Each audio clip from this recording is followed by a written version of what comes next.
एक किसान था। वह एक बड़े से खेत में खेती किया करता था।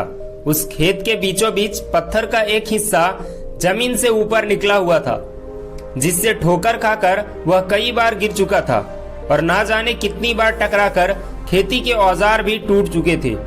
रोजाना की तरह वह आज भी सुबह सुबह खेती करने पहुंचा, पर जो सालों से होता आ रहा था वही हुआ। एक बार फिर किसान का हल पत्थर से टकराकर टूट गया।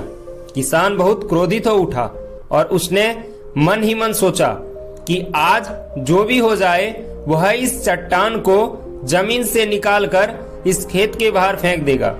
वह तुरंत भागा और गांव से 4-5 लोगों को बुला लाया और सभी को लेकर वह उस पत्थर के पास पहुंचा। वहां पहुंचने के बाद सभी लोग फावड़े से पत्थर के किनारे वार करने लगे, पर ये क्या, अभी उसने 1-2 बार ही मारा था कि पूरा का पूरा पत्थर जमीन से बाहर निकल आया। साथ खड़े लोग भी अचरज में पड़ गए और उन्हीं में से एक ने हंसते हुए कहा, क्यों भाई, तुम तो कहते थे कि तुम्हारे खेत के बीच में एक बड़ी सी चट्टान दबी हुई है, पर ये तो एक मामूली सा पत्थर निकला। किसान भी आश्चर्य में पड़ गया।